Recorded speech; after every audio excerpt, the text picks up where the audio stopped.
Muy buenos días. Como habíamos dicho, ya a pocos minutos de iniciar con este reto de leer la Biblia completa en un año. Ahora, de manera de introducción, de una manera muy general, como les había dicho, vamos a ir explicando poco a poco, de una manera muy general, cada libro, de tal manera que en tu mente te sea un poco fácil el poder saber en dónde estamos, o cuando escuches un pasaje bíblico en la misa, tú digas, oh, este está tomado de tal lugar. Estamos y vamos a empezar con el Nuevo Testamento, porque es lo más accesible a nosotros y es más fácil de poder entrar a la cultura de la Sagrada Escritura precisamente por los evangelios, porque son más familiares a nosotros. Estamos en el Nuevo Testamento, que es más de la mitad de la Sagrada Escritura. Si tienes la Biblia Jerusalén, bueno, la página es 1493. Pero nosotros usualmente no manejamos número de página porque cada página en la Sagrada Escritura va a variar de acuerdo a la versión que tú estés leyendo o incluso dentro de las mismas versiones al tamaño de letra. De tal manera que si estás leyendo una Biblia con letra muy grande, pues por supuesto va a tener muchas más páginas. Entonces, ¿cómo nos movemos y nos desplazamos en la Sagrada Escritura? Por el título del libro. En este caso es el Evangelio de San Mateo y el capítulo es el número grande. Y después vienen los versículos que están intercalados dentro del texto. Entonces siempre se menciona el Evangelio de San Mateo, capítulo primero. O ya después vamos a leer el Evangelio de San Lucas, capítulo sexto, etcétera, etcétera. Ahora, la palabra Biblia, pudiéramos traducirlo como biblioteca. Es un conjunto de muchos libros. Algunos libros, como les dije, corresponden a antes de Cristo, lo que llamamos Antiguo Testamento. Y el Nuevo Testamento es después de Cristo. Algunos libros también lo manejan como Antigua Alianza y Nueva Alianza, ¿verdad? Refiriéndose a que Jesús es el que marca la diferencia entre el antes y el después. En el Antiguo Testamento, los libros, la mayoría de las Sagradas Escrituras, los van clasificando. Por ejemplo, el Pentateuco, los primeros 5 libros de la ley, después vienen libros históricos, luego los libros proféticos, luego los libros sapienciales, y así nosotros podemos identificar más rápido en qué área de la Sagrada Escritura va a encontrarse ese libro particular. Estamos en el Evangelio de San Mateo, en el Nuevo Testamento. Vamos a empezar a leerlo. San Mateo, bueno, antes de entrar de lleno al Evangelio de San Mateo, es importante poder entender esto. Y quiero subrayarlo porque a veces en la forma en cómo hablamos hay por ahí un pequeño error tan común que pasa desapercibido. ¿Cuántos evangelios hay? No, evangelio solamente hay uno. Es el Evangelio de nuestro Señor Jesucristo. Y me vas a decir, pero yo he oído el Evangelio de Mateo, el Evangelio de San Lucas, el Evangelio. El nombre completo sería Evangelio según San Mateo. Porque el Evangelio, la palabra Evangelio es buena noticia. Y la buena noticia es la persona de Jesús. De tal manera que Evangelio solamente hay uno. Pero esta buena noticia a nosotros nos ha llegado principalmente por 4 personas que nos han hablado directamente de él o de ella, la buena noticia. Por eso decimos que esta buena noticia nos llega de acuerdo a San Mateo, San Marcos, San Lucas o San Juan. Pero evangelio solo uno. La buena noticia, el Hijo del Padre que nos ha salvado muriendo en la cruz por nosotros. Cuando nosotros hablamos de Jesús, nos referimos, sí, a Dios encarnado en la persona de Jesús.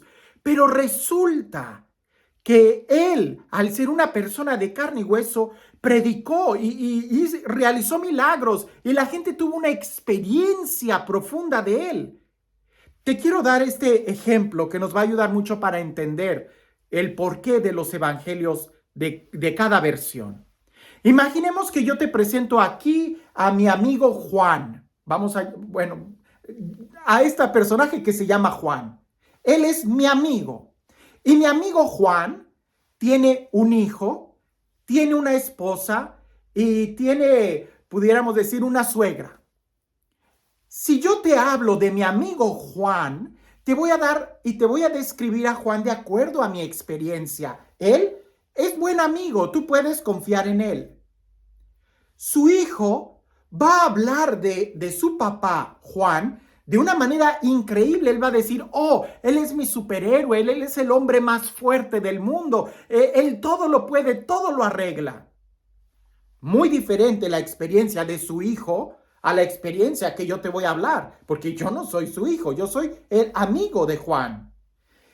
Imagina que Juan tiene su esposa y la esposa te va a dar también alguna descripción de Juan. Oh, él es muy buen esposo, es muy cariñoso, es muy tierno conmigo. Yo no voy a decir eso. Juan es medio rudo, pero es buen amigo. Ah, porque Juan o la esposa de Juan tuvo una experiencia diferente con Juan que la que yo estoy teniendo con él. Y todavía muy diferente va a ser la descripción que la suegra de Juan va a decir de él. A lo mejor la suegra va a decir, pues Juan es un medio haragán, medio flojo, ¿verdad? ¿Estamos hablando de diferentes Juanes? No, es el mismo Juan, pero desde diferentes puntos de vista. La experiencia que yo tengo de Juan es muy diferente a la que tiene su suegra, a la que tiene su hijo o a la que tiene su esposa. ¿Yo digo mentiras al decir que Juan es un buen amigo? No. ¿La esposa dice mentiras al decir que Juan es muy cariñoso? No. La suegra podrá decir es, no, simplemente cada quien habla de acuerdo a cómo es la relación que tiene con Juan.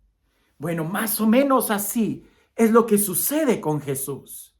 Jesús es una gran personalidad y cada quien va a hablar de él de acuerdo a la experiencia que haya tenido. Estamos en el Evangelio de San Mateo, es lo que vamos a iniciar. Y resulta que el Evangelio de San Mateo, como para estudio completo, es el más fácil porque está muy claramente sistematizado. ¿Quién es Mateo? El recaudador de impuestos, discípulo de Jesús, apóstol de Jesús. Mateo tuvo una experiencia directa con Jesús. Mateo es un judío que va a escribir el Evangelio a otros judíos para que ellos conozcan que Jesús es el Mesías. Por eso en el Evangelio de San Mateo vamos a encontrar mucho esta frase, para que se cumpliera la escritura, conforme estaba escrito.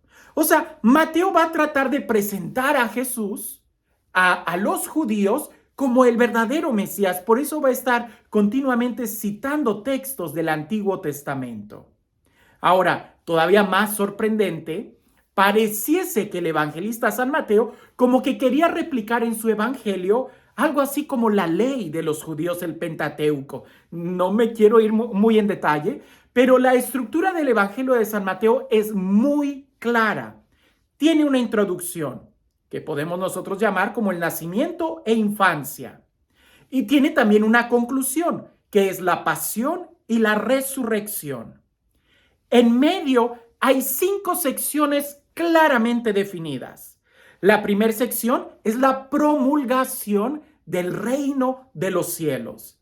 La segunda sección es la predicación del reino de los cielos. La primera es la promulgación, la segunda es la predicación, la tercera es el misterio del reino de los cielos, la cuarta, la iglesia, primicias del reino de los cielos, y la quinta, la proximidad del reino de los cielos. 5 secciones muy claras.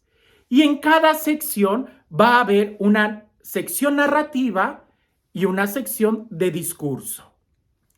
La primera sección, que es la promulgación del reino de los cielos, simplemente vemos una sección en donde se habla del bautismo, donde se habla del llamado a los primeros discípulos. Es una sección narrativa. Ahí no encontramos tantos milagros. Y después viene el discurso evangélico, la promulgación del reino, el discurso de las bienaventuranzas, capítulo 5, con todo que él viene a presentar no una nueva ley o no a abolir la ley anterior, sino a darle el verdadero cumplimiento. En la segunda sección, la predicación del reino de los cielos, encontramos en una sección narrativa 10 milagros, abundantes milagros. Y después viene un discurso apostólico. Y así vamos a ir nosotros encontrando en cada sección de este evangelio una sección narrativa y luego un discurso. Pero baste con que nosotros en nuestra mente podamos entender esto: una introducción, una conclusión, 5 secciones muy importantes. Cuando tú estés leyendo la Biblia Jerusalén, o muy posiblemente espero que también tu Biblia, ahí vas a encontrar luego que se separa. Está el título del Evangelio y viene el título de la sección. En este sería el nacimiento e infancia de nuestro Señor Jesucristo. Y luego ya en el capítulo 3 está más claramente donde se viene la parte de en este caso lo titula la promulgación del reino de los cielos y la sección narrativa. Y así vamos a ir continuamente yendo. De manera general, es importante recordar: Mateo, un judío que escribe a judíos y que tiene como finalidad presentar a Jesús como el verdadero Mesías. Mateo, como él presenta y predica la promulgación del reino, es el tema más importante en San Mateo. La iglesia va a tener un rol muy importante, especialmente los apóstoles y especialmente el apóstol Pedro. Cosa que en los demás evangelios vamos a ver que es un poquito diferente la forma en cómo se va mezclando esto. Cuando empecemos a hablar de los otros evangelios, va a ser más fácil el poder comparar y el ver las diferencias. Por lo pronto, respira profundo y cuando vayamos leyendo la Sagrada Escritura, disponte que más que un conocimiento intelectual, al leer abundantemente la Sagrada Escritura va a ser como un taladro a nuestro corazón. Por eso te invito que cuando ya en algunos minutos se lance el primer audio, te dispongas a leerlo con una actitud de oración y que sea San Mateo el que interceda por nosotros para que Él nos presente a Jesús de acuerdo a su experiencia, y entonces cuando nosotros seamos capaces de reconocerlo, tendremos nuestra propia experiencia de quién es Jesús. Pues al conocer las Escrituras, conoceremos a su autor. Que tengas un excelente inicio de la lectura de la Sagrada Escritura.